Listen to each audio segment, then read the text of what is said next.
வணக்கம் நண்பர்களே. டிஎன்எஸ்டிசி நோட்டிஃபிகேஷனை எதிர்பார்த்து நிறைய பேர் காத்துக்கிட்டு இருப்பீங்க. ஸோ நமக்கு ஜியோ போட்டாங்க, அதனால்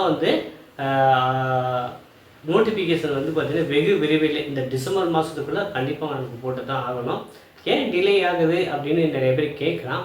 ஒன்று பார்த்திங்கன்னா தொழிற்சங்கங்கள் கோரிக்கை வச்சுருக்காங்க, கண்டக்டர் தனியாகவும் டிரைவர் தனியாகவும் எடுக்கணும் அப்படின்னு மாதிரி தலைமைச் செயலரை பார்த்தே ஒரு கோரிக்கை வச்சுருக்காங்க. அப்படிங்கிறத முந்தைய காணொலியில் நம்ம பார்த்தோம்.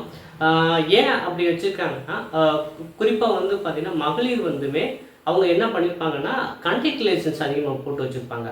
ஸோ இப்போ டிரைவர் கம் கண்டக்டர் அப்படி மட்டும் போட்டால் அவங்கெல்லாம் அப்ளை பண்ணுறதுக்கு முடியாது, சரிங்களா? ஸோ அதனால் அவங்க யோசிக்கலாம். இது என்னுடைய தனிப்பட்ட கருத்து தான். இருந்தாலும் நம்ம நோட்டிஃபிகேஷன் வந்ததுக்கப்புறம் தான் அது கண்டக்டர் தனியாக டிரைவர் தனியாக அப்ளை பண்ண சொல்கிறாங்களா, ஆனால் ரெண்டும் இருக்கிறவங்க தான் அப்ளை பண்ண சொல்கிறாங்களா அப்படிங்கிற முடிவுக்கு வரலாம். ஆனால் இப்போதைக்கு டிரைவர் கம் கண்டக்டர் வச்சுருக்கவங்க தாராளமாக படிக்க ஆரம்பிக்கலாம். ஸோ இன்னொன்று டெக்னிக்கல் ஜாப்பை பற்றி சொல்லுங்கள். டெக்னிக்கல் ஜாப் எப்போ எடுப்பாங்கன்னு கேள்வி கேட்குறீங்க. டெக்னிக்கல் பார்த்திங்கன்னா ஜியோவில் கிளியர் கட்டாக சொல்லியிருக்காங்க, டிஎன்பிஎஸ்சி மூலமாக தான் எடுக்க போகிறதா சொல்லியிருக்காங்க. அப்போ குவாலிஃபிகேஷன் என்னங்க அப்படின்னு நிறைய பேர் கேட்பாங்க டெக்னிக்கல் ஜாப்புக்கு. ஸோ அது அவங்க அது ஐடிஐ முடித்தா போதுமா, டிப்ளமோ முடித்தா போதுமா, ஏதாவது பிஇ படிச்சுக்கணுமா, அப்புறம் ஏஇயா ஜேஇ எடுக்கிறாங்களா, இல்லை ஜூனியர் இன்ஜினியர் எடுக்கிறாங்களா அப்படிங்கிறது நம்ம கிளியர் கட்டாக எதுவும் சொல்லலை. அது டிஎன்பிசி அவங்க கனெக்ட் பண்ணால் தான் தெரிய வரும்.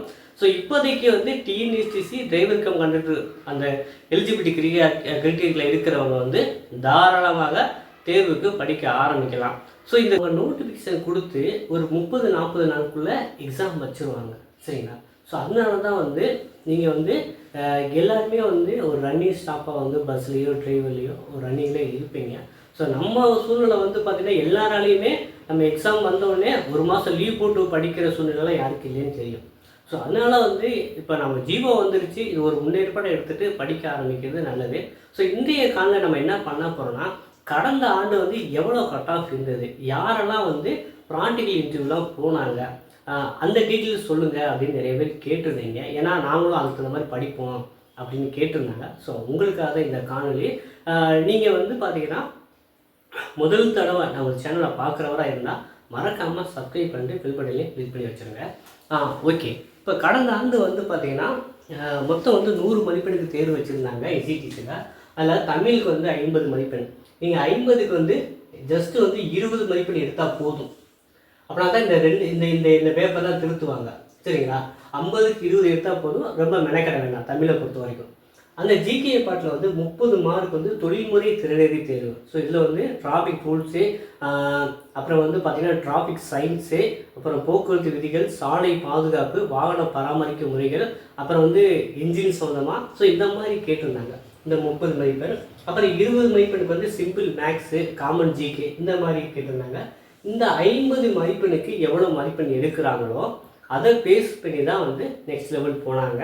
உதாரணமாக பார்த்திங்கன்னா கடந்த ஆண்டு 11,000 பேர் எக்ஸாம் எழுதினாங்க, எக்ஸாம் அப்ளை பண்ணியிருந்தாங்க. ஆனால் எக்ஸாமுக்கு 9,400 சில்லற. அந்த 9,400ல் ஒரு அப்ராக்சிமேட்டாக ஒரு 1,500 பேர் 1:3 அடிப்படையில் செய்முறை தேர்வு, அதாவது ப்ராக்டிக்கல், அது வண்டி ஓட்டி காட்டுறது. அப்போ நிறைய கொஸ்டின்ஸ் கேட்பாங்க ரன்னிங்கில்.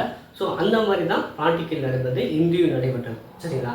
ஸோ அதுக்கெல்லாம் யாரெல்லாம் எந்த மார்க் எடுத்தவங்கலாம் போனாங்க அப்படின்னா, போன மட்டும் 46 மதிப்பெண்ணில் ஒருத்தர் இருந்தார், 45, 47 2 பேர் இருந்தாங்க, 43ல் 5 பேர், 42ல் 18 பேர், 41ல் 20 பேர், 40ல் 37 பேர், 39 மதிப்பெண்ணில் 51 பேர் இருந்தாங்க, 38ல் 96, 37ல் 136, 36ல் 252, 35ல் 317, 34ல் 426, 33ல் 521. ஸோ இதை பார்க்கும்போது உங்களுக்கு என்ன தெரியுது அப்படின்னா, மார்க்கு குறைய அந்த கேண்டிடேட்ஸ் எண்ணிக்கை அதிகமாக இருக்குது. ஹை மார்க்கில் ரொம்ப கம்மியாக இருக்காங்க, 46, 45, 43. இப்போ பாருங்களேன், 38க்கு 96 வருது, அதே 37க்கு 136 மார்க் 136 பேர் வந்துட்டாங்க.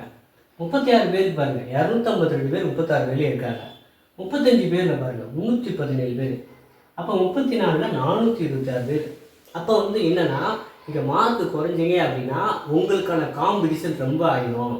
அப்போ மார்க் அதிகமாக எடுத்தால் தான் நீங்கள் அது நெக்ஸ்ட் லெவல் போக முடியுங்கிறதுக்காக சொல்கிறேன். போன ஆண்டு வந்து பார்த்திங்கன்னா 34, 33. ஸோ ஒரு சில கம்யூனிட்டிக்கு 33 வரைக்கும், ஒரு சில கம்யூனிட்டிக்கு வந்து 34 எடுத்த வரைக்கும் ப்ராக்டிக்கலுக்கு போனாங்க. சரிங்களா? அப்போ வந்து நம்ம என்ன பண்ணணும், நல்லா ரிட்டர்னில் மார்க் எடுக்கணும். எவ்வளோ தூரம் எடுக்கிறீங்களோ அந்த அளவுக்கு நீங்கள் சேஃபாக இருக்கிறீங்க அப்படின்னு அர்த்தம். ஸோ இன்னொரு இது சொல்லிடுறேன். ஸோ கடந்த ஆண்டு வந்து டிரைவர் கம் கண்டக்டர் மட்டும் தான் எடுத்தாங்க. ஸோ அதனால காம்படிஷன் வந்து ரொம்ப ரொம்ப கம்மி.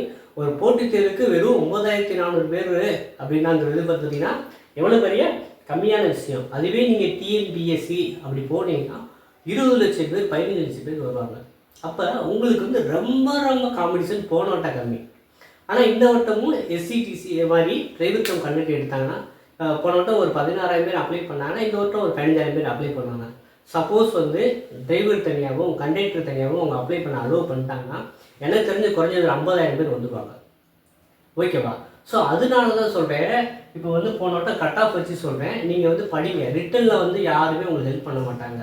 நீங்கள் உங்கள் சொந்த முயற்சியில் மார்க் எடுத்தால் மட்டுமே சாத்தியம். அதுவுமே அண்ணா யூனிவர்சிட்டி போன வட்டம் கண்டக்ட் பண்ணி கொடுத்தாங்க. உங்களுடைய ஓஎம்ஆர் சீட்டேவும் அவங்க ரிசல்ட் அப்போ போட்டு விட்டாங்க. நீங்கள் என்ன செலக்ட் பண்ணிட்டீங்களோ அதுவே டிஸ்பிளேயில் வந்துடும். நீங்கள் லாகின் பண்ணி உங்கள் பாஸ்வேர்ட் கொடுத்து பார்த்தீங்கன்னா நீங்கள் பார்ட் ஏல தமிழுக்கு எவ்வளோ மார்க்கு, பார்ட் பியில் எவ்வளோ மார்க்கு, பார்ட் சியில் எவ்வளோ மார்க்கு அப்படின்னு பக்காவாக கொடுத்து பக்கத்தில் உங்கள் ஓஎம்ஆர் சீட்டே வந்துடும். எது செலக்ட் பண்ணிக்கேன்ட்டு அப்புறம் ஆன்சர் கீ வச்சு செக் பண்ணிக்கலாம் நீங்கள். ஸோ அந்த மாதிரி போனோட்டு அவ்வளோ பக்காவாக கொடுத்துருந்தாங்க. நான் டிஎன்பிசியில் கூட அந்த மாதிரி ஓஎம்ஆர் சீட்டை யாரும் டிஸ்பிளே பண்ண ஆனால் எஸ்சிடிசியில் வந்து அந்த மாதிரி கொடுத்துருந்தாங்க. சரிங்களா? அப்போ நான் இப்போ உங்களுக்கு ஒரு புரிதல் வந்திருக்கும் நினைக்கிறேன். நம்ம வந்து மதிப்பெண் எவ்வளோ முக்கியம், ஒரு மார்க்கில் எத்தனை பேர் விட்டுருக்காங்க அப்படிங்கிறது எனக்கு தான் தெரியும். சரிங்களா?